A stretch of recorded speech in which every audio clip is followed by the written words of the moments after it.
اپنے والدین اور دادا دادی سے پوچھیے کہ ان کے زمانے میں اسکول میں کون سے قوانین نافذ تھے۔ آپ کا، آپ کے والدین کا اور دادا دادی، اس طرح 3 ستون بنائیے۔ تینوں ستونوں میں اسکول سے متعلق قوانین کے بارے میں معلومات لکھ کر ان کا موازنہ کیجیے۔ کون سے قوانین بدل چکے ہیں اور کون سے قوانین تبدیل نہیں ہوئے، اس بارے میں گفتگو کیجیے۔ اسے ہمیشہ ذہن میں رکھیں، لڑکا اور لڑکی یا عورت اور مرد، ان کا مرتبہ مساوی ہوتا ہے۔ سب کو ترقی کے برابر مواقع ملنے چاہیے، چاہے لڑکا ہو یا لڑکی ہو، عورت ہو یا مرد ہو۔ سب کا مرتبہ مساوی ہوتا ہے، ایک جیسا ہوتا ہے، اور سب کو ترقی کے برابر مواقع ملنے چاہیے۔ اب یہاں پر آپ کو تصویر نظر آ رہی ہے۔ تمام عمر کے لوگوں کو تغذیہ بخش غذا کی ضرورت ہوتی ہے۔ یہاں پر استاد کیا بتا رہے ہیں کہ تمام عمر کے لوگوں کو تغذیہ بخش غذا کی ضرورت ہوتی ہے، لیکن یہاں پر ایک لڑکی ہے، یہاں پر آپ کو نظر آ رہا ہے تصویر میں، وہ کیا سوچ رہی ہے؟ کیا لڑکی کو لڑکے کی طرح تغذیہ بخش غذا کی ضرورت نہیں ہوتی ہے؟ ہمارے گھر میں تو یہی کہا جاتا ہے کہ صرف بھائی کو ہی تغذیہ بخش غذا کی ضرورت ہوتی ہے، تو یہ غلط ہے۔ یہاں پر استاد آپ کو کیا بتا رہے ہیں کہ تمام عمر کے لوگوں کو تغذیہ بخش غذا کی ضرورت ہوتی ہے، کیونکہ ابھی ہم نے پڑھا کہ لڑکا ہو یا لڑکی ہو، عورت ہو یا مرد ہو، سب کا مرتبہ مساوی ہوتا ہے اور سب کو ترقی کے برابر مواقع ملنے چاہیے۔ تو اسی طرح ہر چیز برابر ملنی چاہیے، چاہے وہ غذا ہو، لباس ہو یا کچھ بھی ہو۔ اس کے بعد ہے، بتائیے تو بھلا آپ لڑکی کے سوال کا کیا جواب دیں گے؟ اب اس لڑکی نے کیا سوال کیا ہے کہ کیا لڑکی کو لڑکے کی طرح تغذیہ بخش غذا کی ضرورت نہیں ہوتی ہے؟ ہوتی ہے۔ آپ کے خیال میں اور کون سے ایسے امور ہیں جن میں لڑکے اور لڑکی میں امتیاز برتا جاتا ہے؟ یعنی کہ آپ کے خیال میں اور کون سا ایسا ہے جس میں لڑکے اور لڑکی میں فرق کیا جاتا ہے؟ لڑکا اور لڑکی میں امتیاز برتنا غلط ہے۔ لڑکیوں کو کم کھانا دینا یا انہیں اسکول نہ بھیجنا ناانصافی ہے۔ اس طرح کی ناانصافی سماج کے دیگر طبقات پر بھی ہوتی ہوئی دکھائی دیتی ہے۔ آپ کے خیال میں درج ذیل تصاویر میں کس طرح کی ناانصافی ہو رہی ہے؟ کسی طرح کی ناانصافی نہ ہو اس لیے قوانین بنانے کی ضرورت پیش آتی ہے۔ اب یہاں پر ہم دیکھیں گے 2 تصویر نظر آ رہی ہے۔ ایک بھی چھٹی لیے بغیر پورا مہینہ اتنا سارا کام کرنے کے باوجود آپ اتنی کم تنخواہ کیوں دیتی ہیں؟ یہاں پر ایک عورت دکھائی دے رہی ہے جو کام کر رہی ہے اور ایک عورت پاس میں کھڑی ہے۔ تو وہ عورت جو کیا کہہ رہی ہے کہ میں ایک بھی چھٹی لے بغیر پورا مہینہ اتنا سارا کام کرتی ہوں، اس کے باوجود آپ اتنی کم تنخواہ کیوں دیتی ہیں؟ اور دوسری تصویر میں ہے، آپ کے تمام پیسے ادا کر چکا ہوں پھر بھی قرض کیوں کر باقی ہے؟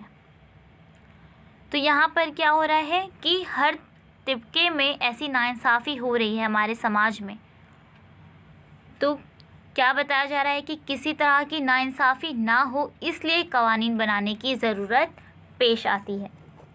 بتائیے تو بھلا ذیل میں قوانین کی فہرست دی ہوئی ہے۔ ہر قانون کا کوئی نہ کوئی مقصد ہے۔ کچھ قوانین کے کئی مقاصد ہوتے ہیں۔ درج ذیل ہر قانون پر جماعت میں گفتگو کیجیے۔ میرے خیال میں اس نام کی بیاض میں آپ کے پیش کردہ خیالات کا اندراج کیجیے۔ نمبر 1، رات 10 بجے کے بعد لاؤڈ اسپیکروں پر پابندی۔ سب سے پہلا کیا ہے یہاں پر؟ رات 10 بجے کے بعد لاؤڈ اسپیکروں پر پابندی ہے۔ اب اس سے کیا ہوگا؟ آپ کے خیال میں کیا آتا ہے؟ یہ صحیح ہے؟ آپ کا خیال کیا ہے؟ اس کے بارے میں ہمیں اپنے خیالات کا اندراج کرنا ہے۔ تو آپ کیا سوچتے ہیں اس کے بارے میں، وہ آپ کو بیاض میں لکھنا ہے۔ نمبر 2، لڑکے لڑکیوں کو مفت ابتدائی تعلیم۔ نمبر 3، ندی میں سوکھے ہار پھول اور دیگر کچرا ڈالنے پر پابندی۔ نمبر 4، گھریلو تشدد سے خواتین کا تحفظ۔ نمبر 5، بچہ مزدوری پر پابندی۔ نمبر 6، جنگل کاٹنے اور شکار کرنے پر پابندی۔ ہم اپنی زندگی میں بے شمار روایتوں اور رسموں کو نبھاتے ہیں۔ اپنے والدین، دادا دادی، رشتہ داروں کو یہ رسمیں نبھاتے دیکھ کر ہم بھی وہی کرتے ہیں۔ ہمارے سماج میں کئی اچھی روایتیں اور رسمیں ہیں۔ ہم عید تہوار کا مل جل کر لطف اٹھاتے ہیں، گھر آئے مہمانوں کا استقبال کر کے ان کی خاطر مدارات کرتے ہیں۔ ماحول کا توازن برقرار رکھنے کے لیے ہم کئی روایتوں پر باقاعدگی کے ساتھ عمل کرتے ہیں۔ جانداروں سے محبت اور اپنائیت کا اظہار کرتے ہیں۔ عدم تشدد، اہنسا اور امن و امان جیسی اقدار قدیم زمانے سے ہماری سماجی زندگی کا حصہ ہیں۔ اس کے باوجود کچھ روایتیں اور رسمیں نامناسب ہیں جو ہمارے سماج کے لیے مفید نہیں ہیں۔ مثال کے طور پر ذات پات کا اختلاف، جس سے سماج میں اعلیٰ اور ادنیٰ کی کھائی پیدا ہو گئی ہے۔ عدم مساوات بڑھ گئی ہے۔ چھوت چھات غیر انسانی اور ظالمانہ رسم تھی۔ آزاد ہندوستان کے دستور نے چھوت چھات کی رسم کو ختم کر دیا۔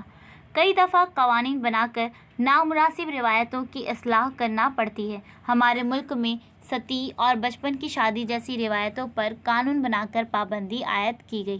جادو ٹونا کر کے لوگوں کو دھوکہ دینے پر پابندی عائد کرنے والا قانون سب سے پہلے مہاراشٹر میں نافذ ہوا۔ شادی میں جہیز لینے کی روایت پر قانون بنا کر پابندی عائد کی گئی۔ غلط روایتوں اور رسموں کی وجہ سے سماج کے چند لوگوں کی راہ میں رکاوٹیں پیدا ہو جاتی ہیں۔ وہ تعلیم حاصل نہیں کر پاتے، انہیں ترقی کے مواقع نہیں مل پاتے، روزگار نہیں ملتا، جس کی وجہ سے وہ غربت کا شکار ہو جاتے ہیں۔ غربت اور تعلیم کا فقدان ہماری سماجی زندگی کی بڑی رکاوٹیں ہیں۔ انہیں ختم کیا جائے تبھی ہم سب ایک ساتھ ترقی کر سکتے ہیں۔ ماحول کا تحفظ۔ سماج میں مساوات اور انصاف قائم کرنے کے لیے جس طرح قوانین ضروری ہے، اسی طرح ماحول کے تحفظ کے لیے بھی قوانین کی ضرورت ہوتی ہے۔ کئی چیزوں کے لیے ہم فطرت پر منحصر ہوتے ہیں۔ ہماری بے شمار ضرورتیں فطرت سے پوری ہوتی ہیں۔ ہمارے بعد آنے والی نسلوں کو بھی قدرتی دولت و وسائل دستیاب ہونے چاہیے۔ اس کے لیے ہمیں اس دولت اور وسائل کا تحفظ کرنا چاہیے، اسے احتیاط سے استعمال کرنا چاہیے۔ ہمارے سماجی مسائل۔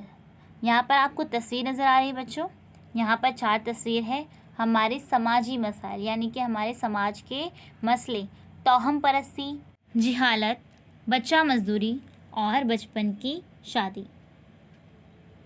ہم نے کیا سیکھا؟ انسانوں کے لیے بنائے ہوئے قوانین میں رد و بدل ہوتا ہے۔ قدیم زمانے میں قوانین مذہبی روایتوں اور سماجی رسموں کی صورت میں موجود تھے۔ نامناسب اور غیر انسانی رسموں اور روایتوں کی روک تھام کے لیے قوانین بنائے جاتے ہیں۔ تو بچوں، امید کرتی ہوں کہ آپ کو اچھی طرح سے یہ سبق سمجھ میں آ گیا ہوگا۔ ہم جلد ہی ملیں گے ایک نئی ویڈیو کے ساتھ۔ اللہ حافظ۔ Please subscribe the channel and press the bell icon.